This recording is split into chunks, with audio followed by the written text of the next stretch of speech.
നമസ്കാരം, എല്ലാവർക്കും PSC ബൂസ്റ്ററിൻ്റെ മറ്റൊരു വീഡിയോയിലേക്ക് സ്വാഗതം. നമ്മൾ ഇന്ത്യയിലെ പോർച്ചുഗീസ് ഭരണത്തെക്കുറിച്ചാണ് കഴിഞ്ഞ ക്ലാസ്സിൽ പറഞ്ഞുകൊണ്ടിരുന്നത്. അതിൽ ഇന്ത്യയിലെ തന്നെ ഏറ്റവും ശക്തനായ പോർച്ചുഗീസ് ഭരണാധികാരി എന്നറിയപ്പെടുന്ന അൽബുക്കർക്കിൻ്റെ കാലഘട്ടം ഓൾറെഡി നമ്മൾ ഡിസ്കസ് ചെയ്ത് കഴിഞ്ഞു. ഇനി ഇന്നത്തെ വീഡിയോയിൽ നമുക്ക് പറയാനുള്ളത് അൽബുക്കർക്കിന് ശേഷം വന്ന പോർച്ചുഗീസ് ഭരണാധികാരികളെക്കുറിച്ചും അവരുടെ കാലഘട്ടത്തിൽ ഇവിടെ സംഭവിച്ചിട്ടുണ്ടായ പ്രധാന സംഭവവികാസങ്ങളെക്കുറിച്ചെല്ലാമാണ്. ഓക്കെ, സോ നമുക്ക് തുടങ്ങാം. അൽബുക്കർക്ക് പോർച്ചുഗീസ് ഇന്ത്യയെ സംബന്ധിച്ചിടത്തോളം ഒരു ശക്തനായ ഭരണാധികാരിയായിരുന്നു എന്ന് നമ്മൾ പറഞ്ഞു. എന്നാൽ അദ്ദേഹത്തിന് ശേഷം വന്ന അദ്ദേഹത്തിൻ്റെ പിന്മുറക്കാരങ്ങനെ ആയിരുന്നില്ല. അവർ അദ്ദേഹത്തെ കമ്പയർ ചെയ്ത് നോക്കുകയാണെങ്കിൽ വളരെ ശക്തി കുറഞ്ഞവരും അഴിമതിക്കാരുമായിരുന്നു. അൽബുക്കർക്കിൻ്റെ പിന്മുറക്കാർ അശക്തന്മാരും അഴിമതിക്കാരുമായിരുന്നത് കൊണ്ട് അവർക്ക് നല്ല രീതിയിൽ ഭരിക്കാൻ കഴിഞ്ഞില്ല. അദ്ദേഹത്തിന് ശേഷം വന്ന ഫസ്റ്റത്തെ പോർച്ചുഗീസ് വൈസ്രോയി അഥവാ അൽബുക്കർക്കിന് ശേഷം വന്ന പോർച്ചുഗീസ് വൈസ്രോയിയാണ് ലോപ്പോ ലോറസ്. അദ്ദേഹം 1515 മുതൽ 18 വരെ ഇന്ത്യയിൽ പോർച്ചുഗീസ് വൈസ്രോയിയായി ഉണ്ടായിരുന്നു. അദ്ദേഹത്തിൻ്റെ കാലത്ത് അദ്ദേഹം കോഴിക്കോട്ടെ സാമൂതിരിയെ വധിക്കാൻ വേണ്ടി ഒരു വിഫല ശ്രമം നടത്തി. പക്ഷേ അത് പരാജയപ്പെടുകയാണ് ഉണ്ടായത്. 1516 അദ്ദേഹം കൊല്ലത്തെ രാജ്ഞിയുമായി ഒരു ഉടമ്പടി ഒപ്പുവെച്ചു. അതിലെ പ്രധാന വ്യവസ്ഥ കുരുമുളക് കച്ചവടമായിരുന്നു. ആ ഒരു ഉടമ്പടിയിൽ ഈ പോർച്ചുഗീസുകാർ എന്ത് ചെയ്തു? കൊല്ലത്തെ അഥവാ കൊല്ലം രാജ്യത്തെ അവിടുത്തെ തദ്ദേശീയരായ ക്രൈസ്തവർക്ക് ചില വിശേഷ ആനുകൂല്യങ്ങൾ കൊല്ലം രാജ്ഞി നൽകണമെന്ന് പോർച്ചുഗീസുകാർ ആവശ്യപ്പെട്ടു. ഇതിൽ നിന്ന് നമുക്ക് മനസ്സിലാക്കാവുന്ന ഒരു കാര്യം എന്ന് പറഞ്ഞാൽ, പോർച്ചുഗീസുകാർ നമ്മൾ കഴിഞ്ഞ വീഡിയോയിൽ പറഞ്ഞു, അവരുടെ ഇവിടുത്തെ ഭരണത്തിന് എന്തുകൂടെ അർത്ഥമുണ്ട്, അല്ലെങ്കിൽ എന്തുകൂടെ ലക്ഷ്യമുണ്ട്? ക്രിസ്തീയ മതപ്രചാരണം എന്നൊരു ലക്ഷ്യം കൂടിയുണ്ട്. സോ തദ്ദേശീയരായ ക്രിസ്ത്യാനികളുടെ കാര്യത്തിൽ അവരിടപെട്ടിരുന്നു. തദ്ദേശീയരായ ക്രിസ്ത്യാനികൾക്ക് വേണ്ടി പ്രത്യേക ആനുകൂല്യങ്ങൾ നേടിയെടുക്കാൻ വേണ്ടി പോർച്ചുഗീസുകാർ ശ്രമിച്ചിരുന്നു. അത് ഇവിടുത്തെ നാട്ടുരാജാക്കളുമായി ഏർപ്പെടുന്ന സന്ധികളിൽ പോലും അവർ അത്തരം ആവശ്യങ്ങൾ മുന്നോട്ട് വച്ചിരുന്നു. ഓക്കെ, അതുപോലെ ചുങ്കത്തിൽ നിന്ന് ഇളവ് വേണം, അഥവാ ഈ കച്ചവട ആവശ്യത്തിൽ വരുന്ന ചുങ്കം, നാട്ടുരാജാക്കന്മാർക്ക് കൊടുക്കേണ്ടി വരുന്ന ചുങ്കത്തിൽ നിന്ന് ഞങ്ങൾക്ക് ഇളവ് വേണമെന്നെല്ലാം ഈ കൊല്ലം രാജ്ഞിയുമായുള്ള ഉടമ്പടിയിൽ പോർച്ചുഗീസുകാർ ആവശ്യപ്പെട്ടു. ഇനി ലോപ്പോ ലോറസിൻ്റെ കാലശേഷം വന്ന അടുത്ത പോർച്ചുഗീസ് ഭരണാധികാരിയായിരുന്നു ഡി സിക്യൂറോ. അദ്ദേഹം 1518 മുതൽ 1522 വരെ ആയിരുന്നു അദ്ദേഹത്തിൻ്റെ ഭരണകാലഘട്ടം. ഈ ഒരു സമയത്താണ് കൊച്ചി രാജാവ് ഈ പോർച്ചുഗീസുകാരുടെ സഹായത്തോടെ കോഴിക്കോടിന് നേരെ ഒരു ആക്രമണം നടത്തുന്നത്. പക്ഷേ ആ ആക്രമണം തീർത്തും പരാജയമായിരുന്നു. ഈ പറഞ്ഞ ഡി സിക്യൂറോ ഇന്ത്യയിലെ ഭരണാധികാരിയായിരിക്കുന്ന ആ ഒരു സമയത്ത് തന്നെയാണ് പോർച്ചുഗീസ് നാവികനായ ഫെർഡിനാൻഡ് മഗല്ലൻ ലോകം മുഴുവനായി ചുറ്റിയ ആദ്യ നാവികനാവുന്നത്. അദ്ദേഹം കപ്പലിൽ ലോകം മൊത്തം കടലിലൂടെ സഞ്ചരിച്ചു. 1519 1522 ഇടയിലായിരുന്നു ഈ യാത്ര. പസഫിക് സമുദ്രത്തിന് പസഫിക് സമുദ്രം എന്ന പേര് നൽകിയതും ഈ ഫെർഡിനാൻഡ് മഗല്ലനാണ്. ഓക്കെ, ഇനി ഡി സിക്യൂറോയ്ക്ക് ശേഷം വന്ന അടുത്ത ഭരണാധികാരിയാണ് ഡ്വാർട്ടെ ഡി മെനസിസ്. അദ്ദേഹത്തിൻ്റെ ഭരണകാലഘട്ടം 1522 മുതൽ 1524 വരെ ആയിരുന്നു. ഈ ഡ്വാർട്ടെ ഡി മെനസിസിൻ്റെ കാലത്ത് പോർച്ചുഗീസുകാർക്ക് വലിയൊരു തിരിച്ചടി ഉണ്ടാകുന്നുണ്ട്. ഈ ഒരു സമയത്താണ് സാമൂതിരിയുടെ നാവികപ്പട കുട്ടിയാലിയുടെ നേതൃത്വത്തിൽ, കുട്ടിയാലി എന്ന് പറഞ്ഞാൽ നമുക്കറിയാം പോർച്ചുഗീസുകാരുടെ അല്ലെങ്കിൽ സാമൂതിരിയുടെ ചരിത്രത്തിലെ വളരെ പ്രധാനപ്പെട്ട ഒരു ഏടാണ് കുഞ്ഞാലി മരക്കാർമാർ എന്ന് പറയുന്ന അവരുടെ ഒരു വീരോചിതമായ ചെറുത്തുനിൽപ്പ്. അവരെക്കുറിച്ച് നമ്മൾ മുന്നോട്ട് പറയും. അതിലെ കുഞ്ഞാലി ഒന്നാമൻ അഥവാ കുഞ്ഞാലി മരക്കാർ ഒന്നാമൻ്റെ യഥാർത്ഥ പേരാണ് കുട്ടിയാലി. അദ്ദേഹത്തിൻ്റെ നേതൃത്വത്തിൽ കോഴിക്കോടിൻ്റെ നാവികപ്പട കോഴിക്കോട്ടെ പോർച്ചുഗീസ് കപ്പലുകൾ പിടിച്ചെടുക്കുകയും കൊടുങ്ങല്ലൂർ ആക്രമിക്കുകയും ചെയ്തത് ഈ ഡ്വാർട്ടെ ഡി മെനസിസ് ഇന്ത്യയിലെ പോർച്ചുഗീസ് ഭരണാധികാരിയായിരുന്ന സമയത്താണ്. അങ്ങനെ അൽബുക്കർക്കിന് ശേഷം വന്നവരെല്ലാം അത്രത്തോളം ശക്തന്മാരല്ലായിരുന്നു. അതുകൊണ്ട് തന്നെ വീണ്ടും ഇന്ത്യയിലെ പോർച്ചുഗീസ് കാര്യങ്ങൾ നോക്കാൻ വേണ്ടി മാനുവൽ രാജാവ് സാക്ഷാൽ വാസ്കോഡ ഗാമയെ തന്നെ ഇന്ത്യയിലേക്ക് അയക്കുകയാണ്. അങ്ങനെ ഗാമ വീണ്ടും രണ്ടാമത് ഇന്ത്യയിൽ വന്നെത്തുകയാണ്. അങ്ങനെ 1524 വാസ്കോഡ ഗാമ വീണ്ടും ഇന്ത്യയിലെത്തുകയാണ്. ഇത്തവണ ഗോവയിലാണ് ഗാമ കപ്പലിറങ്ങിയത്. ഇത്തവണ വൈസ്രോയി ആയിക്കൊണ്ടാണ് ഗാമ വരുന്നത്. ആദ്യം അങ്ങനെയല്ല, ആദ്യം ഇന്ത്യ കണ്ടെത്താൻ വന്നതാണ്. പക്ഷേ രണ്ടാമത് പോർച്ചുഗീസ് ഭരണാധികാരിയായി അഥവാ വൈസ്രോയി ആയിക്കൊണ്ട് തന്നെയാണ് ഗാമ ഇന്ത്യയിലെത്തുന്നത്. ഇത്തവണ ഗാമ ആദ്യം ചെയ്തൊരു പ്രവൃത്തി എന്ന് പറഞ്ഞാൽ കുട്ടിയാലിക്കിട്ടൊരു അടി കൊടുക്കുക എന്നുള്ളതായിരുന്നു. ഡിസൂസ എന്ന് പറയുന്ന ഒരു പോർച്ചുഗീസ് സൈനിക തലവൻ്റെ നേതൃത്വത്തിൽ ഗാമ എന്ത് ചെയ്തു? സൈന്യത്തെ അയച്ച് കുട്ടിയാലിയെ തോൽപ്പിച്ചു. ശേഷം കുട്ടിയാലിയെ പോലെ പോർച്ചുഗീസ് ഭരണത്തിന് എതിരിൽ ഉയർന്നു വന്നേക്കാവുന്ന പ്രതിരോധങ്ങളെ ഇല്ലാതാക്കാനാണ് ഗാമ ശ്രമിച്ചത്. ഇതിൻ്റെ ഫലമായിക്കൊണ്ട് കോലോത്തിരിയുടെ അഥവാ കണ്ണൂരിലെ രാജാവിൻ്റെ പ്രശസ്തനായ കപ്പിത്താന്മാരിൽ ഒരാളായ വലിയ ഹസനെ കണ്ണൂർ കോട്ടയിൽ ഗാമ എന്ത് ചെയ്തു? തടവിലാക്കി. ഈ ഒരു മുസ്ലിം നേതാക്കളിൽ നിന്ന് പോർച്ചുഗീസുകാർ അന്ന് റെസിസ്റ്റൻസ് പ്രതീക്ഷിക്കുന്നുണ്ട്.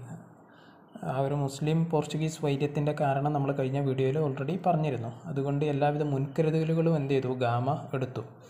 1524 ഡിസംബർ 24 ആ വർഷം തന്നെ പക്ഷേ എന്ത് ചെയ്തു? ഗാമ ഇന്ത്യയിൽ വെച്ച് തന്നെ മരണപ്പെട്ടു. ഒരു ക്രിസ്തുമസ് തലേന്ന് ഡിസംബർ 24 അദ്ദേഹത്തെ കൊച്ചിയിലെ സെൻറ്റ് ഫ്രാൻസിസ് പള്ളിയിൽ സംസ്കരിച്ചു. സോ ഗാമയെ സംസ്കരിച്ച ഇന്ത്യയിലെ അല്ലെങ്കിൽ കേരളത്തിലെ പള്ളി എന്ന് പറയുന്നത് സെൻറ്റ് ഫ്രാൻസിസ് പള്ളിയാണ്.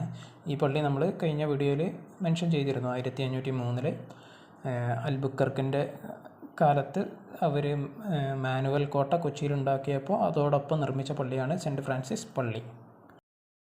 പിന്നീട് 1539 പോർച്ചുഗീസുകാർ എന്ത് ചെയ്തു? വാസ്കോഡഗാമയുടെ ഭൗതികാവശിഷ്ടങ്ങൾ കൊച്ചിയിലെ സെൻറ്റ് ഫ്രാൻസിസ് പള്ളിയിൽ നിന്നെടുത്ത് അവരുടെ പോർച്ചുഗലിലെ ലിസ്ബണിലെ ജെറോണിമസ് കത്തീഡ്രലിൽ അടക്കം ചെയ്തു.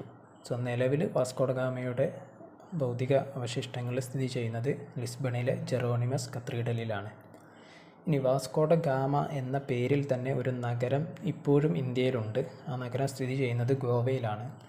ഗാമയുടെ കപ്പൽ എന്ന കവിത എഴുതിയത് പി കുഞ്ഞിരാമൻ നായരാണ്. അതുപോലെ തന്നെ the career and legend of Vasco da Gama എന്ന പുസ്തകം എഴുതിയത് സഞ്ജയ് സുബ്രഹ്മണ്യമാണ്. ഓക്കെ, വാസ്കോഡഗാമയുമായി ബന്ധപ്പെട്ട ചില ഫാക്ട്സ് സൂചിപ്പിച്ചു എന്ന് മാത്രം. അതുപോലെ തന്നെ വാസ്കോഡഗാമയുടെ ഇന്ത്യയിലേക്കുള്ള വരവിനെ ഏഷ്യയുടെ ചരിത്രത്തിലെ വാസ്കോഡഗാമ യുഗത്തിൻ്റെ തുടക്കം എന്ന് വിശേഷിപ്പിച്ചത് KM പണിക്കരാണ്. ഇങ്ങനെ വാസ്കോഡഗാമ 1524 മരണപ്പെടുന്നു. അദ്ദേഹത്തിന് ശേഷം ഇന്ത്യയിലേക്ക് ഭരണാധികാരിയായി വന്നിട്ടുള്ളത് ഹെൻറി ഡി മെനസിസ് ആണ്. അദ്ദേഹത്തിൻ്റെ ഭരണകാലയളവ് എന്ന് പറയുന്നത് കേവലം 2 വർഷമായിരുന്നു, 1524 മുതൽ 1526 വരെ. പക്ഷേ ഇദ്ദേഹത്തിൻ്റെ കാലത്ത് നേരത്തെ വാസ്കോഡഗാമ പിടിച്ച് തടവിലിട്ടിരുന്ന കോലോത്തിരിയുടെ കപ്പിത്താനായിരുന്ന വലിയ ഹസനെ മെനസിസ് എന്ത് ചെയ്തു? വധിച്ചു കളഞ്ഞു. ഇത് കോലത്തിരിയുമായുള്ള പോർച്ചുഗീസുകാരുടെ ബന്ധം വഷളാവാൻ വലിയൊരു കാരണമായി. അതേ സമയത്ത് തന്നെ പൊന്നാനി തുറമുഖത്ത് മാത്രമായിക്കൊണ്ട് തന്നെ കുട്ടിയാലിയുടെ നിരവധി കപ്പലുകളെ പോർച്ചുഗീസുകാർ എന്ത് ചെയ്തു? ആക്രമിച്ച് നശിപ്പിച്ചു കളഞ്ഞു. ഹെൻറി ഡി മെനസിസിൻ്റെ ഭരണത്തിന് ശേഷം പിന്നീട് വന്ന പോർച്ചുഗീസ് ഭരണാധികാരിയാണ് ഡെ സാമ്പായോ. ഇദ്ദേഹത്തിൻ്റെ ഭരണകാലഘട്ടം 1526 മുതൽ 29 വരെയായിരുന്നു. ഇദ്ദേഹത്തിൻ്റെ കാലത്ത് കുട്ടിയാലിയെ, നേരത്തെ പറഞ്ഞ കുഞ്ഞാലി മരക്കാർ ഒന്നാമനെ എന്ത് ചെയ്തു? പോർച്ചുഗീസുകാരെ തടവിലാക്കി. എന്നാൽ കുട്ടിയാലി തടവിലായതുകൊണ്ടൊന്നും പോർച്ചുഗീസുകാർക്കെതിരായ പ്രതിരോധത്തെ ഇല്ലാതാക്കാൻ സാമൂതിരി എന്ത് ചെയ്തില്ല? തയ്യാറായില്ല. അദ്ദേഹം കുട്ടിയാലിയുടെ മകൻ കുഞ്ഞാലി രണ്ടാമൻ്റെ നേതൃത്വത്തിൽ നാവികപ്പടയെ പുനഃസംഘടിപ്പിക്കുകയും ശ്രീലങ്കയിലെ പോർച്ചുഗീസ് കേന്ദ്രങ്ങൾ ആക്രമിക്കുകയും ചെയ്തു. അതായത് സാമൂതിരിപ്പട കേരളം വിട്ട് ശ്രീലങ്കയിൽ പോയി അവിടുത്തെ പോർച്ചുഗീസ് കേന്ദ്രങ്ങളെ ആക്രമിച്ചു. ഇതോടുകൂടി എന്ത് ചെയ്തു? ഇന്ത്യൻ സമുദ്രത്തിലെ പോർച്ചുഗീസ് വ്യാപാരം ഏറെക്കുറെ നിശ്ചലമായി. അതായത് അറബിക്കടലിൻ്റെ ഭാഗങ്ങൾ മൊത്തം എന്ത് ചെയ്തു? തുടരെ സാമൂതിരി നാവിക സൈന്യത്തിൻ്റെ ആക്രമണത്തിന് വിധേയമായി. ഇതോടെ അതിലെ ഒരു സമാധാനപരമായിക്കൊണ്ട് ട്രേഡ് നടത്താൻ പോർച്ചുഗീസുകാർക്ക് കഴിയാതെയായി. അങ്ങനെ അതിനുശേഷം വീണ്ടും മറ്റൊരു പോർച്ചുഗീസ് ഭരണാധികാരി വന്നു. അദ്ദേഹത്തിൻ്റെ പേരാണ് നിനോ ഡ കുൻഹ. ഇദ്ദേഹത്തിൻ്റെ ഭരണകാലഘട്ടം അല്പം വലുതാണ്. ഒരു 10 വർഷത്തോളം ഇദ്ദേഹം ഭരിച്ചിട്ടുണ്ട്. 1529 മുതൽ 38 വരെ ഇദ്ദേഹം ഇന്ത്യയിലെ പോർച്ചുഗീസ് ഭരണാധികാരിയായിരുന്നു. ഇദ്ദേഹത്തിൻ്റെ സമയത്താണ് നമ്മൾ നേരത്തെ പറഞ്ഞിരുന്നു പോർച്ചുഗീസ് ആസ്ഥാനം കൊച്ചിയിൽ നിന്ന് ഗോവയിലേക്ക് മാറ്റിയത് അൽബുക്കർക്ക് എന്ന് നമ്മൾ നേരത്തെ പറഞ്ഞിരുന്നു. അങ്ങനെ ചില PSCയുടെ റാങ്ക് ഫയലുകളിലെല്ലാം കാണുന്നുമുണ്ട്.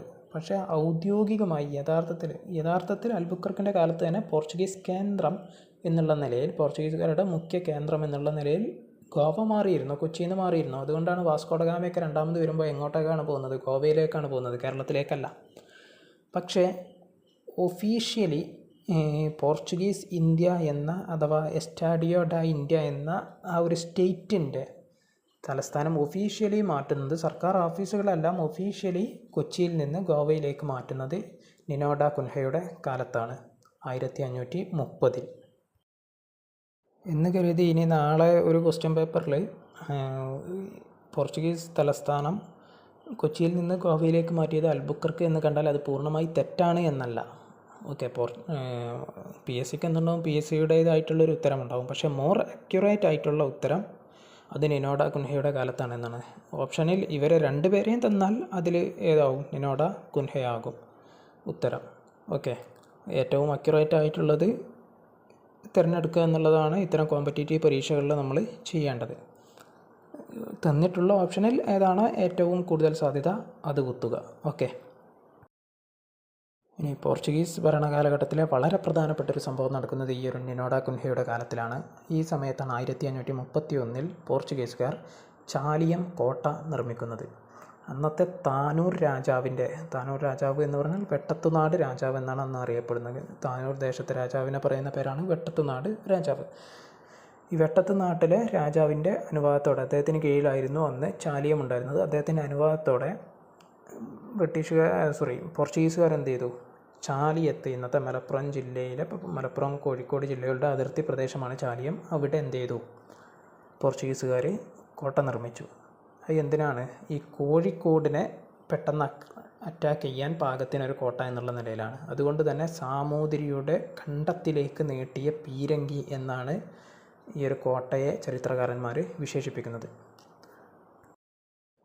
ഇദ്ദേഹത്തിൻ്റെ ഭരണസമയത്ത് തന്നെയാണ് 1534 ദിയു, അതുപോലെ ബസൈൻ, ഇന്നത്തെ വസായി എന്നറിയപ്പെടുന്ന മഹാരാഷ്ട്രയിലൊരു ഒരു സ്ഥലമാണ്, എന്നിവ ഗുജറാത്ത് ഭരണാധികാരിയായിരുന്ന ബഹദൂർ ഷയിൽ നിന്നും പോർച്ചുഗീസുകാർ കൈക്കലാക്കുന്നത്.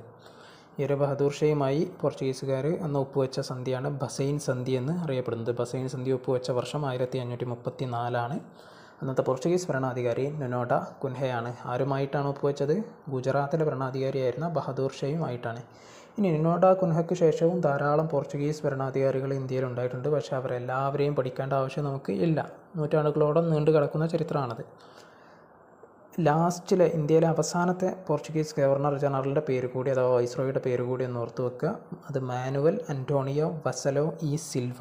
Okay, Manuel Antonio Vassalo e Silva. ഇനി പോർച്ചുഗീസ് കാലഘട്ടത്തിൽ നടന്ന ചില പ്രധാനപ്പെട്ട എക്സാം പോയിൻ്റ് ഓഫ് വ്യൂവിൽ പ്രധാനപ്പെട്ട ചില ട്രീറ്റീസാണ് ഇനി നമ്മൾ പറയാൻ പോകുന്നത്, സന്ധികൾ. അതിലൊന്ന് പൊന്നാനി സന്ധി 1540 ഒപ്പുവെച്ച സന്ധിയാണ്. എന്തിനാണെന്ന് വെച്ചാൽ തുടരെയുള്ള പോർച്ചുഗീസുകാരുമായുള്ള യുദ്ധം എന്ത് ചെയ്തു, കോഴിക്കോടിന് വളരെ ക്ഷീണം ഉണ്ടാക്കി. കോഴിക്കോട്ടെ വ്യാപാരം തകരാനും അതുമൂലം സാമൂതിരിയുടെ ശക്തി ക്ഷയിക്കാനും കാരണമായി. അതിനാൽ 1540 പോർച്ചുഗീസുകാരുമായി ഒരു സന്ധിയിലെത്താൻ സാമൂതിരി നിർബന്ധിതനായി. ഗാർഷ്യ ഡി നൊരോൻഹ എന്ന് പറയുന്ന ഒരു പോർച്ചുഗീസ് ഭരണാധികാരിയായിരുന്നു അന്ന് ഇന്ത്യയിൽ 1540 ഉണ്ടായിരുന്നത്. അദ്ദേഹവുമായിട്ടാണ് സാമൂതിരി കരാർ ഒപ്പിട്ടത്. ഈ ഒരു കരാർ പ്രകാരം കൊച്ചിയിലെ അതേ വിലക്ക് തന്നെ കോഴിക്കോട്ടും പോർച്ചുഗീസുകാർക്ക് കുരുമുളക് ലഭ്യമാക്കിക്കൊള്ളാമെന്ന് സാമൂതിരി ഉറപ്പ് നൽകി. സമുദ്ര സഞ്ചാരത്തിൽ അറബിക് കപ്പലുകൾക്ക് പോർച്ചുഗീസുകാരുടെ ചീട്ട് വാങ്ങിക്കൊണ്ട് മാത്രമേ ഇനി വ്യാപാരം നടത്താൻ പറ്റൂ എന്ന പോർച്ചുഗീസ് ആവശ്യത്തിന് സാമൂതിരി സമ്മതിച്ചു. അഥവാ ഈ ഒരു വ്യവസ്ഥയാണ് നമ്മൾ കഴിഞ്ഞ വീഡിയോയിൽ കാർട്ടസ് വ്യവസ്ഥ എന്ന് പറഞ്ഞിരുന്നത്. കാർട്ടസ് വ്യവസ്ഥ, അതായത് സമുദ്രത്തിലൂടെ ആർക്ക് വ്യാപാരം നടത്തണമെങ്കിലും പോർച്ചുഗീസുകാരുടെ കയ്യിൽ നിന്ന് പാസ് വാങ്ങണം. ഓക്കെ, അപ്പോൾ സാമൂതിരി കാർട്ടസ് വ്യവസ്ഥ അംഗീകരിക്കുന്നത് ഈ ഒരു പൊന്നാനി സന്ധിയിലൂടെ 1540 അതുപോലെ സാമൂതിരി മറ്റ് രാജ്യങ്ങളോട് യുദ്ധം ചെയ്യുമ്പോൾ പോർച്ചുഗീസുകാർ ഈ സാമൂതിരിയുടെ ശത്രുക്കളുമായൊന്നും ചേരാതെ നിഷ്പക്ഷത പാലിച്ചിരിക്കാമെന്ന് പോർച്ചുഗീസുകാരും ഉറപ്പ് നൽകി. ഇങ്ങനൊരു ഉറപ്പ് കിട്ടിയുടെ സാമൂതിരിക്ക് ധൈര്യമായി. കാരണം ഇനി എന്ത് ചെയ്യാം, മറ്റ് നാട്ടുരാജാക്കന്മാരുമായിട്ട് യുദ്ധത്തിന് സാമൂതിരിക്ക് ധൈര്യമായി ഇറങ്ങി പുറപ്പെടാം. കാരണം പോർച്ചുഗീസുകാരെ ഇടപെടില്ല എന്ന് ഒരു ഉറപ്പ് ലഭിച്ചു. പോർച്ചുഗീസുകാർ ഈ സന്ധി പോലെ തന്നെ എന്ത് ചെയ്തു, കൊല്ലത്തെയും പുറക്കാട്ടെയും രാജാക്കന്മാരുമായി ഇതേ രീതിയിൽ ഉടമ്പടികൾ പോർച്ചുഗീസുകാർ ഒപ്പുവെക്കുകയും ചെയ്തു. പുറക്കാട്ട് രാജാവിന് എന്ത് ചെയ്തു, പോർച്ചുഗീസുകാർ ഒരു പദവിയും നൽകി. പോർച്ചുഗീസ് രാജാവിൻ്റെ സൈനിക സഹോദരൻ, brother in arms to the king of Portugal എന്നൊരു പദവി അവർ പുറക്കാട്ട് രാജാവിന് നൽകി. സോ ഇത്തരമൊരു പദവി, പോർച്ചുഗീസ് രാജാവിൻ്റെ സൈനിക സഹോദരൻ എന്ന പദവി ലഭിച്ച ഇന്ത്യൻ ഭരണാധികാരി ആരെന്ന് ചോദിച്ചാൽ അത് പുറക്കാട് രാജാവാണ്. ഓക്കെ, സോ ഇത്രയുമാണ് പോർച്ചുഗീസ് ഭരണാധികാരികളുടെയും അവരുടെ കാലത്തെ സന്ധികളുടെയും കുറിച്ചുള്ളൊരു ചരിത്രം. ഇനി നമുക്ക് പറയാനുള്ളത് ആ ഒരു കാലത്തെ വളരെ പ്രധാനപ്പെട്ട ഒരു വ്യക്തികളെക്കുറിച്ചാണ്. വ്യക്തികളെന്ന് വെച്ചാൽ കുഞ്ഞാലി മരക്കാർമാരെ കുറിച്ചാണ്. കുഞ്ഞാലി മരക്കാർ എന്നുള്ളത് ഒരിക്കലും ഒരു വ്യക്തിയുടെ പേരല്ല, അതൊരു സ്ഥാനപ്പേരാണ്. സാമൂതിരിയുടെ നാവികപ്പടയുടെ തലവൻ്റെ പേരായിരുന്നു, ആ ഒരു പൊസിഷൻ്റെ പേരായിരുന്നു കുഞ്ഞാലി മരക്കാർമാർ. 4 കുഞ്ഞാലി മരക്കാർമാർ ഉണ്ട്. കുഞ്ഞാലി ഒന്നാമൻ, രണ്ടാമൻ, മൂന്നാമൻ, നാലാമൻ എന്നിങ്ങനെ 4 വ്യക്തികളാണ് യഥാർത്ഥത്തിൽ കുഞ്ഞാലി മരക്കാർമാർ എന്ന് ചരിത്രത്തിൽ അറിയപ്പെടുന്നത്. 1520 മുതൽ 1600 വരെയാണ് ഈ ഒരു കുഞ്ഞാലി മരക്കാർമാരുടെ കാലഘട്ടമെന്ന് അറിയപ്പെടുന്നത്. കുഞ്ഞാലി മരക്കാർമാരുടെ ഉത്ഭവത്തെക്കുറിച്ച് വ്യക്തമായൊരു അറിവ് ഇല്ല. ഇവർ പണ്ട് കൊച്ചിയിലെ കടൽ കച്ചവടക്കാരായിരുന്നു എന്നും കൊച്ചിയിൽ അന്ന് സാമൂതിരിയുമായി ഉടക്കിയ ശേഷം പോർച്ചുഗീസുകാർ കൊച്ചിയിലെത്തുകയും അങ്ങനെ കൊച്ചിയിലെ പോർച്ചുഗീസ് സ്വാധീനം വർദ്ധിച്ചപ്പോൾ അവർ പൊന്നാനിയിലെത്തി എന്നുമാണ് ഐതിഹ്യം. ഈ കുഞ്ഞാലി മരക്കാർമാരുടെ സൈനിക തന്ത്രം അറിയപ്പെടുന്നത് ഹിറ്റ് ആൻഡ് റൺ പോളിസി എന്നാണ്. അഥവാ അടിച്ചിട്ട് ഓടിക്കളയുക എന്നുള്ള ഒരു പോളിസി. അതായത് കടലിൽ ഇവർ വലിയ പോർച്ചുഗീസ് കപ്പലുകൾക്ക് നേരെ ചെറു ബോട്ടുകളിൽ, ചെറു വള്ളങ്ങളിൽ സ്പീഡിൽ വന്ന് ആക്രമണം നടത്തി ഉടനെ പിന്മാറിക്കളയും. അങ്ങനെ മിന്നലാക്രമണം സംഘടിപ്പിക്കലായിരുന്നു ഇവരുടെ ഒരു രീതി എന്ന് പറയുന്നത്. ഒരു തരം ഗറില്ല യുദ്ധമുറയായിരുന്നു ഇവർ സമുദ്രങ്ങളിൽ നടത്തിയിരുന്നത്. അതിൻ്റെ പേരാണ് ഹിറ്റ് ആൻഡ് റൺ പോളിസി. ഇനി 4 കുഞ്ഞാലി മരക്കാർമാർ ആരൊക്കെയാണെന്ന് നോക്കാം. ഒന്നാമത്തെ കുഞ്ഞാലി മരക്കാർ കുഞ്ഞാലി ഒന്നാമൻ എന്നറിയപ്പെടുന്നത് നമ്മൾ നേരത്തെ പറഞ്ഞ കുട്ടിയാലി, അഥവാ അദ്ദേഹത്തിൻ്റെ മുഴുവൻ പേര് കുട്ടി അഹമ്മദ് അലി എന്നാണ്.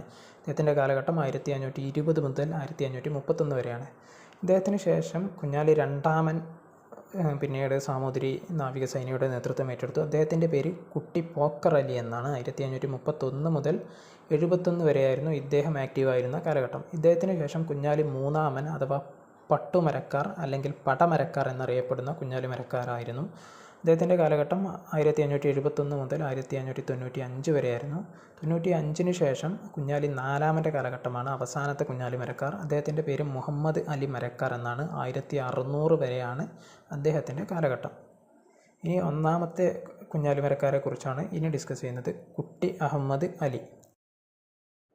ഡ്വാർട്ടെ മെനസിസിൻ്റെ കാലത്തും ഹെൻറി മെനസിസിൻ്റെ കാലത്തും നമ്മൾ നേരത്തെ പറഞ്ഞ പോർച്ചുഗീസ് ഭരണാധികാരികൾ, ഇവരുടെ കാലത്ത് പോർച്ചുഗീസുകാർക്കെതിരെ ആക്രമണം സംഘടിപ്പിച്ചത് ഈ ആദ്യത്തെ കുട്ടിയാലിയായിരുന്നു. അത് ഡേ സംബായുടെ കാലത്ത് ഇദ്ദേഹത്തെ പോർച്ചുഗീസുകാർ എന്ത് ചെയ്തു? തടവിലാക്കി. നമ്മൾ നേരത്തെ പറഞ്ഞതാണ്. 1531 നിനോ ഡി കുൻഹയുടെ കാലത്ത് ഇദ്ദേഹത്തെ പോർച്ചുഗീസുകാർ വധിച്ചു കളഞ്ഞു. ഇദ്ദേഹത്തിന് ശേഷം രണ്ടാമത്തെ കുഞ്ഞാലി മരക്കാരായി വന്നത് കുട്ടി പോക്കറലിയാണ്. പോർച്ചുഗീസുകാർക്ക് നേരെ കനത്ത ആക്രമണം നടത്തുകയും പോർച്ചുഗീസ് കപ്പലുകൾ പിടിച്ചെടുത്ത് ജോലിക്കാരെ കൊല്ലുകയും ചെയ്യുക ഇദ്ദേഹത്തിൻ്റെ പതിവായിരുന്നു. 1536 മാർട്ടിൻ ഡിസൂസയുടെ നേതൃത്വത്തിൽ ഇടപ്പള്ളി കോട്ട പിടിക്കാൻ പോർച്ചുഗീസുകാർ ശ്രമിച്ചെങ്കിലും കുഞ്ഞാലി മരക്കാർമാരുടെ ശക്തമായ പ്രതിരോധം മൂലം പോർച്ചുഗീസുകാരുടെ ശ്രമം പരാജയപ്പെട്ടു.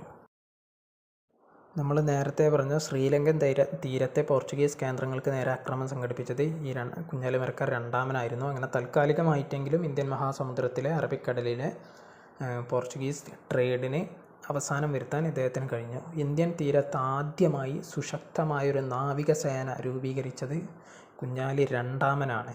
ഓക്കെ, ആദ്യത്തെ കുഞ്ഞാലി ഒന്നാമൻ്റെ സമയത്തെന്ന് പറഞ്ഞാൽ ചെറു ബോട്ടുകളും ചെറു വള്ളങ്ങളും ഉപയോഗിച്ച് അടിച്ചിട്ട് പോവുക എന്നുള്ളതായിരുന്നു. രണ്ടാമത് ഇദ്ദേഹത്തിൻ്റെ കാലത്താണ് ഒന്നും കൂടി ഒരു നേവി എന്ന രീതിയിൽ കോഴിക്കോടിൻ്റെ നാവിക സൈന്യം രൂപപ്പെട്ട് വരുന്നത്. 1569 ഇദ്ദേഹത്തെ പോർച്ചുഗീസുകാരെന്ത് ചെയ്തു? തടവിലാക്കി. ഇദ്ദേഹത്തിന് ശേഷം പിന്നീട് കുഞ്ഞാലി മരക്കാർ എന്ന സ്ഥാനം എടുത്തത് പട്ടുമരക്കാർ അഥവാ പടമരക്കാർ ആണ്. 1571 പോർച്ചുഗീസുകാർ നേരത്തെ ചാലിയത്ത് നിർമ്മിച്ച ചാലിയം കോട്ട, അത് സാമൂതിരിയെ സംബന്ധിച്ച് വലിയൊരു തലവേദനയായിരുന്നു. കാരണം തൊട്ടടുത്താണ്. പോർച്ചുഗീസുകാർക്ക് കോഴിക്കോടിനെ നിയന്ത്രിക്കാൻ ഉതകുന്ന രീതിയിലാണ് സാമൂതിരിയുടെ കണ്ടത്തിലേക്ക് നീട്ടിയ പീരങ്കി എന്നാണല്ലോ അത് പറഞ്ഞിരുന്നത്. ആ ഒരു കോട്ട ഉണ്ടായിരുന്നത്. അതെന്ത് ചെയ്തു? കുഞ്ഞാലി മരക്കാർ അഥവാ മൂന്നാം കുഞ്ഞാലി മരക്കാരായ പടുമരക്കാരുടെ നേതൃത്വത്തിൽ എന്ത് ചെയ്തു? പിടിച്ചെടുത്തു. ഇത് 1571 വളരെ പ്രധാനപ്പെട്ട ഒരു ഇൻസിഡൻ്റാണ്. ഇന്ത്യയുടെ ചരിത്രത്തിലെ ഏറ്റവും പ്രധാനപ്പെട്ട ഒരു ഇൻസിഡൻസുകളിൽ ഒന്നാണ് ചാലിയം കോട്ടയുടെ പിടിച്ചെടുക്കൽ. ഈ ഒരു ചാലിയം ആക്രമണം നടന്നത് 1571 ഇനി എങ്ങനെയാണ് ഈ ഒരു ചാലിയം ആക്രമണത്തിലേക്ക് കാര്യങ്ങൾ എത്തിയതെന്ന് നോക്കാം. 1550 കൊച്ചി രാജാവും വടക്കുംകൂർ രാജാവും തമ്മിലുണ്ടായ വടുതല യുദ്ധത്തിൽ വടക്കുംകൂർ രാജാവ് വധിക്കപ്പെടുകയുണ്ടായി. അന്നത്തെ ഒരു നാട്ടുരാജ്യമാണ് വടക്കുംകൂർ, തെക്കുംകൂർ മുതലായവ. ഓക്കെ, ഈ യുദ്ധത്തിൽ പോർച്ചുഗീസുകാർ എന്ത് ചെയ്തു? കൊച്ചി രാജാവിനൊപ്പം നിന്നു. അങ്ങനെ വടക്കുംകൂർ രാജാവ് വധിക്കപ്പെടുകയും ചെയ്തു. എന്നാൽ സാമൂതിരിയുടെ ഉറ്റ സുഹൃത്തായിരുന്നു ഈ വടക്കുംകൂർ രാജാവ്. തൻ്റെ സുഹൃത്തിൻ്റെ മരണത്തിന് പകരം വീട്ടാൻ സാമൂതിരി എന്ത് ചെയ്തു? കൊച്ചി ആക്രമിച്ചു. കൊച്ചിയുടെ ഭാഗത്തായിരുന്നു പോർച്ചുഗീസുകാർ. സാമൂതിരി എന്ത് ചെയ്തു? തിരിച്ചാക്രമിച്ചു. നേരത്തെ ഒരു ട്രീറ്റി ഒപ്പിട്ടിരുന്നു, പൊന്നാനി സന്ധി എന്നും പറഞ്ഞ്. എന്ത് ലോക്കൽ യുദ്ധങ്ങളിലൊന്നും ഞങ്ങൾ ഇടപെടില്ല. പക്ഷേ പോർച്ചുഗീസുകാർ വാക്ക് പാലിച്ചില്ല. ഇതോടെ എന്ത് ചെയ്തു? പോർച്ചുഗീസുകാരുടെ ആക്രമം സാമൂതിരിക്ക് നേരെ വന്നു. പ്രത്യേകിച്ച് പന്തലായനി കൊല്ലം, അന്നത്തെ കൊയിലാണ്ടിയിലെ കപ്പലുകൾക്ക് നേരെയും ആ നഗരത്തിന് നേരെയും പോർച്ചുഗീസുകാർ എന്ത് ചെയ്തു? പീരങ്കി ആക്രമണം അഴിച്ചുവിട്ടു. 1555 അറബി കച്ചവടക്കാർ പോർച്ചുഗീസുകാരുടെ ചീട്ടുകൾ വാങ്ങിക്കൊള്ളാം എന്ന ഒരു വ്യവസ്ഥയിൽ എന്ത് ചെയ്തു? പോർച്ചുഗീസുകാർ ഈ ഒരു യുദ്ധം അവസാനിപ്പിച്ചു. പിന്നീട് 1564 സാമൂതിരിയുടെ സഹായത്തോടെ കോലത്തിരി കണ്ണൂർ കോട്ട ആക്രമിക്കുകയും തുറമുഖത്ത് ഉണ്ടായിരുന്ന പോർച്ചുഗീസ് കപ്പലുകൾ നശിപ്പിക്കുകയും ചെയ്തു. 1565 തളിക്കോട്ട യുദ്ധത്തിൽ പോർച്ചുഗീസുകാരുടെ സുഹൃത്തായിരുന്ന വിജയനഗര രാജാവിന്, ഇന്നത്തെ കർണാടക പ്രദേശത്തിലുണ്ടായിരുന്ന വിജയനഗര സാമ്രാജ്യത്തിലെ രാജാവ്, അദ്ദേഹം പോർച്ചുഗീസുകാരുടെ സുഹൃത്തായിരുന്നു. അദ്ദേഹത്തിനുണ്ടായ യുദ്ധം പോർച്ചുഗീസുകാർക്കെതിരെ വീണ്ടും യുദ്ധം ചെയ്യാൻ എന്ത് ചെയ്തു? ഈ പറയുന്ന കോലോത്തിരിക്കും സാമൂതിരിക്കും എല്ലാം ശക്തി നൽകി. കോലോത്തിരിക്ക് ആ ഒരു സമയമായപ്പോഴേക്കും പോർച്ചുഗീസുകാരുടെ യഥാർത്ഥ ഇൻറ്റൻഷൻ മനസ്സിലാക്കിയിരുന്നു. സാമൂതിരി അത് പറഞ്ഞ് ബോധ്യപ്പെടുത്തിയിരുന്നു. അതുകൊണ്ടാണ് കോലോത്തിരിയും പോർച്ചുഗീസുകാർക്കെതിരെ തിരിഞ്ഞത്. 1570 സാമൂതിരി എന്ത് ചെയ്തു? ബീജാപ്പൂരിലെ സുൽത്താനായിരുന്ന ആദിൽ ഖാനുമായും മുഹമ്മദ് നഗറിലെ നൈസാമുമായും സഖ്യമാണ്, സ്പെല്ലിംഗ് മിസ്റ്റേക്കാണ്, സഖ്യം സ്ഥാപിച്ച ശേഷം പട്ടുമരക്കാരുടെ അഥവാ കുഞ്ഞാലി മൂന്നാമൻ്റെ നേതൃത്വത്തിൽ സാമൂതിരി സൈന്യം ചാലിയം കോട്ട വളയുകയും പിടിച്ചെടുക്കുകയും തകർക്കുകയും ചെയ്തു. 1571 ഈ ഒരു കോട്ട പിടിച്ചെടുക്കൽ ഉണ്ടാകുന്നത്. 1570 ഇവരുമായിട്ട് ബീജാപ്പൂരിലെ സുൽത്താനും അതുപോലെ മുഹമ്മദ് നഗറിലെ നൈസാമുമായിട്ട് സഖ്യം സ്ഥാപിച്ച് 1571 ചാലിയം കോട്ട ആക്രമിച്ച് പിടിച്ചെടുത്തു. ആ കോട്ട എന്ത് ചെയ്തു? സമ്പൂർണ്ണമായി സാമൂതിരി സൈന്യം തകർത്ത് കളഞ്ഞു. കേരളത്തിലെ പോർച്ചുഗീസ് പതനമല്ല, വീണ്ടും സ്പെല്ലിംഗ് മിസ്റ്റേക്കാണ്, കേരളത്തിലെ പോർച്ചുഗീസ് പതനത്തിൻ്റെ ആരംഭമായിക്കൊണ്ട് ഈ ഒരു ചാലിയം ആക്രമണം കണക്കാക്കപ്പെടുന്നു. അതാണ് ആ ഒരു സംഭവത്തിന് കേരളത്തിൻ്റെ ചരിത്രത്തിലുള്ള ഇമ്പോർട്ടൻസും. കേരളത്തിൽ പോർച്ചുഗീസ് ശക്തി ക്ഷയിക്കാൻ തുടങ്ങിയത്, അവരുടെ പതനത്തിൻ്റെ തുടക്കം എന്ന് പറയുന്നത് ഈ ഒരു ചാലിയം കോട്ടയുടെ തകർച്ചയാണ്. ഓക്കെ, ചാലിയം പ്രദേശം സാമൂതിരി എന്ത് ചെയ്തു? പരപ്പനാട്ട് രാജാവിന് സമ്മാനമായി നൽകി. പരപ്പനാട്ട് രാജാവ് അന്ന് ഈ യുദ്ധത്തിൽ സാമൂതിരിയെ സഹായിച്ചിരുന്നു. അന്നത്തെ സാമൂതിരി ആരെന്ന് ചോദിച്ചാൽ മാനവിക്രമയാണ് അന്നത്തെ സാമൂതിരി നമുക്കറിയാം, കുഞ്ഞാലി മരക്കാർ എന്ന് പറഞ്ഞ പോലെ തന്നെ ഒരു സ്ഥാനപ്പേരാണ്, വ്യക്തിയുടെ പേരല്ല, ഓർക്കണം. ചാലിയം കോട്ട ആക്രമണ സമയത്തെ സാമൂതിരി ആരായിരുന്നു എന്ന് ചോദിച്ചാൽ അത് മാനവിക്രമയായിരുന്നു. ഇനി ഈ ഒരു പോർച്ചുഗീസ് കാലഘട്ടത്തിലെ വളരെ പ്രധാനപ്പെട്ട ഒരു കൃതിയാണ് ഫത്തഹുൽ മുബീൻ. അത് ഒരു അറബിക് കൃതിയാണ്. അതിൻ്റെ അർത്ഥം വ്യക്തമായ വിജയം എന്നാണ് മുബീൻ എന്ന് പറഞ്ഞാൽ. ചാലിയം കോട്ടയിലെ വിജയത്തെ പ്രകീർത്തിച്ചുകൊണ്ട് ഖാസി മുഹമ്മദ് എഴുതിയ അറബി കാവ്യമാണ് ഫത്തഹുൽ മുബീൻ എഴുതിയത് ഖാസി മുഹമ്മദ്. അതിലെ ഇതിവൃത്തം എന്ന് പറഞ്ഞാൽ ഈ ഒരു ചാലിയം കോട്ടയിലെ ആക്രമണത്തെ, സാമൂതിരിയുടെ വിജയത്തെ പ്രകീർത്തിച്ചുകൊണ്ട് എഴുതപ്പെട്ടതാണ്. അറബിയിലാണ് എഴുതപ്പെട്ടത്. ഇതേ സമയത്ത് തന്നെ ഉണ്ടായ മറ്റൊരു സംഭവമാണ് മരക്കാർ കോട്ടയുടെ നിർമ്മാണം. സാമൂതിരി എന്ത് ചെയ്തു? കുഞ്ഞാലി മരക്കാർക്ക് സ്വന്തമായി ഒരു കോട്ട നിർമ്മിക്കാൻ അനുവാദം നൽകുകയും അങ്ങനെ 1573 കോട്ടയുടെ പണി ആരംഭിക്കുകയും 75 കോട്ടയുടെ പണി പൂർത്തിയാക്കുകയും ചെയ്തു. ഈ കോട്ടയാണ് മരക്കാർ കോട്ട എന്ന് അറിയപ്പെടുന്നത്. ഇത് സ്ഥിതി ചെയ്യുന്നത് വടകരയിലെ, കോഴിക്കോട് ജില്ലയിലെ വടകരയിലെ ഇരിങ്ങലിലാണ്. അല്ലെങ്കിൽ കോട്ടക്കൽ കോട്ട, പുതുപ്പട്ടണം കോട്ട എന്നെല്ലാം അറിയപ്പെടുന്നത് മരക്കാർ കോട്ട തന്നെയാണ്. ഓക്കെ,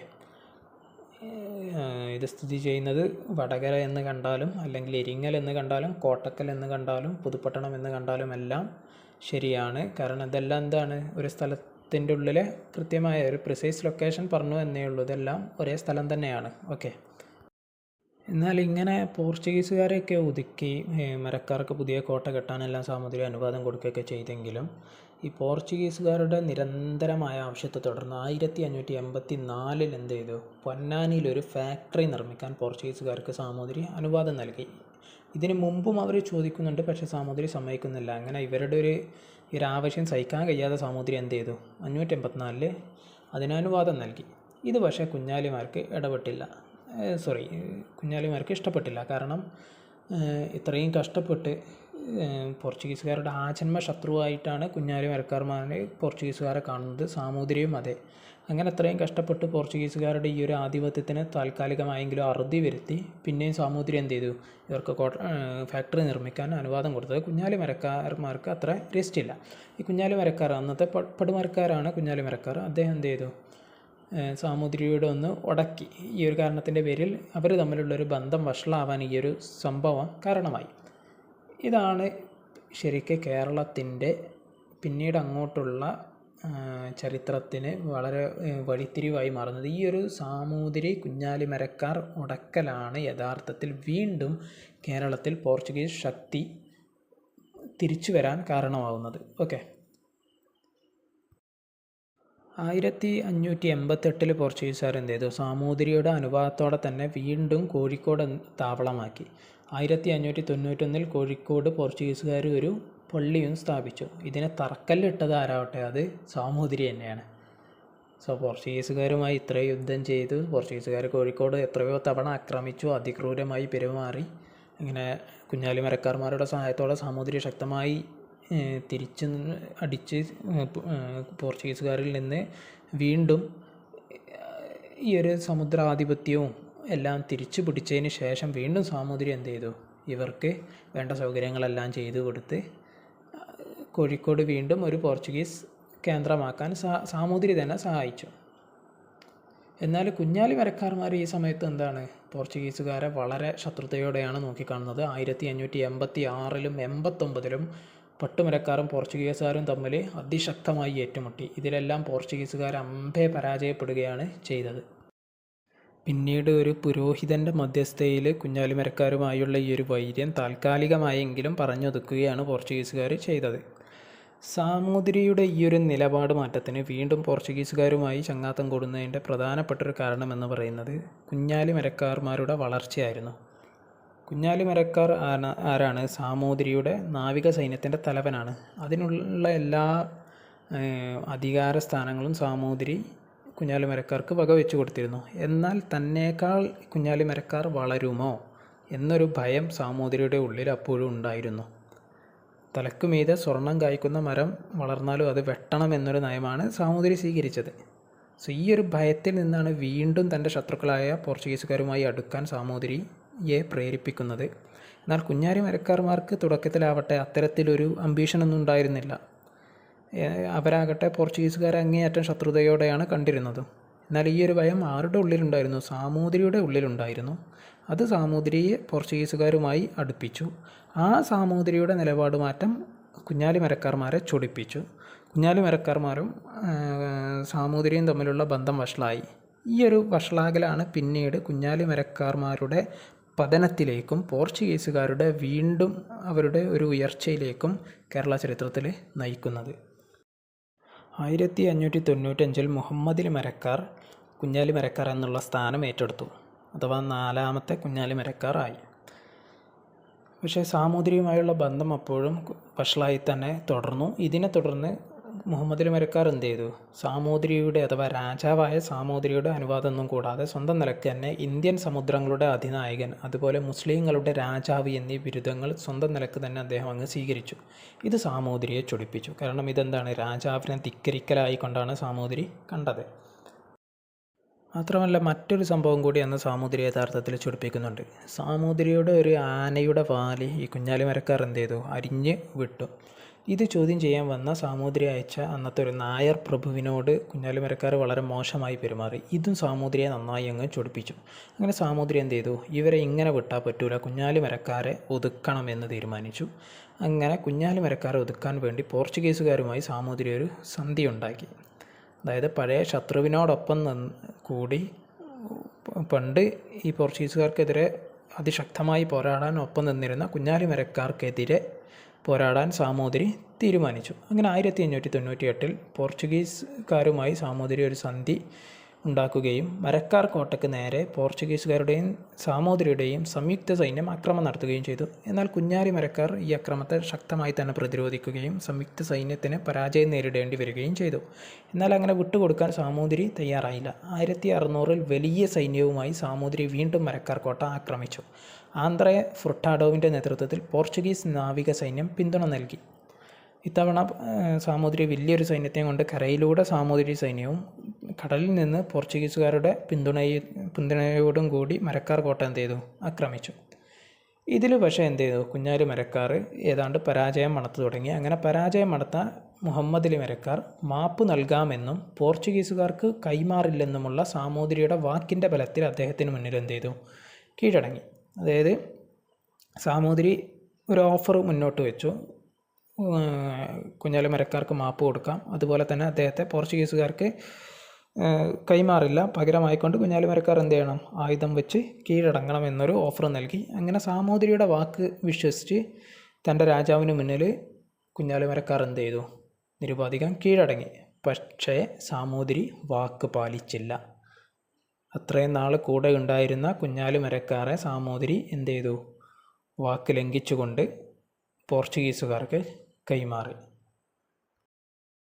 കുഞ്ഞാലി മരക്കാരെ പോർച്ചുഗീസുകാരുടെ കയ്യിൽ കിട്ടിയാൽ എന്താ സംഭവിക്കുകയെന്ന് നമുക്കറിയാം. പോർച്ചുഗീസുകാരെ സംബന്ധിച്ചിടത്തോളം അവരുടെ കണ്ട ശത്രുവാണ് കുഞ്ഞാലി മരക്കാർ. അവർ കുഞ്ഞാലി മരക്കാരെ അനുയായികളെയും ഗോവയിലേക്ക് കൊണ്ടുപോവുകയും അവിടെ വെച്ച് അതിക്രൂരമായി വധിക്കുകയും ചെയ്തു. ഇങ്ങനെ ചെയ്യുന്ന സാമൂതിരിക്കും അറിയാം. പക്ഷേ സാമൂതിരിയെ സംബന്ധിച്ച് സാമൂതിരി ചിന്തിച്ചത് എന്താണ്? കുഞ്ഞാലി മരക്കാർമാരെ കൊണ്ടുള്ള ശല്യം കോഴിക്കോട് നിന്ന് ഇല്ലാതാവുക എന്നുള്ളതാണ്. ഇങ്ങനെ കുഞ്ഞാലി മരക്കാരെയും അപ്പോഴുള്ളവരെയും വധിച്ച ശേഷം മരക്കാരുടെ ശരീരം വെട്ടി നുറുക്കി ഗോവയിലെ കടൽപ്പുറത്ത് പോർച്ചുഗീസുകാർ പ്രദർശിപ്പിക്കുകയും അദ്ദേഹത്തിൻ്റെ തല അവർ ഉപ്പിലിട്ട് ഉണക്കി ഇവിടെ കേരളത്തിൽ കണ്ണൂർ കൊണ്ടുവന്ന് പ്രദർശിപ്പിക്കുകയും ചെയ്തു. അത്രയും മൃഗീയമായിട്ടാണ് അദ്ദേഹത്തെ പോർച്ചുഗീസുകാർ വധിച്ചു കളഞ്ഞത്. അങ്ങനെ കുഞ്ഞാലി മരക്കാർമാരുടെ ആ ഒരു ഏട് പോർച്ചുഗീസുകാർക്കെതിരെ അതിശക്തമായ ചെറുത്തുനിൽപ്പ് കേരളത്തിൻ്റെ തീരത്ത് നടത്തിയ ആ 4 ഇതിഹാസ പുരുഷന്മാരുടെയും ചരിത്രം അവസാനം സ്വന്തം രാജാവിൻ്റെ ചതിയിലൂടെ തന്നെ അവസാനിക്കുകയാണ്. പിന്നീട് ഇന്ത്യൻ നേവി കുഞ്ഞാലി മരക്കാർമാരുടെ ഒരു ഓർമ്മയ്ക്കായിട്ടൊരു സ്മാരകം നിർമ്മിച്ചിട്ടുണ്ട്. അത് സ്ഥിതി ചെയ്യുന്നത് വടകരയിലെ കോട്ടക്കലിലാണ്, പഴയ മരക്കാർ കോട്ട സ്ഥിതി ചെയ്തിരുന്ന സ്ഥലത്ത്. അതുപോലെ തന്നെ ഇന്ത്യൻ നാവികസേന കുഞ്ഞാലി 4-ാമൻ്റെ അഥവാ മുഹമ്മദ് അലി മരക്കാരുടെ സ്മരണാർത്ഥം നാമകരണം ചെയ്ത നേവിയുടെ പരിശീലന കേന്ദ്രമാണ് INS കുഞ്ഞാലി അഥവാ ഇന്ത്യൻ നേവൽ ഷിപ്പ് കുഞ്ഞാലി. ഇത് സ്ഥിതി ചെയ്യുന്നത് മുംബൈയിലാണ്.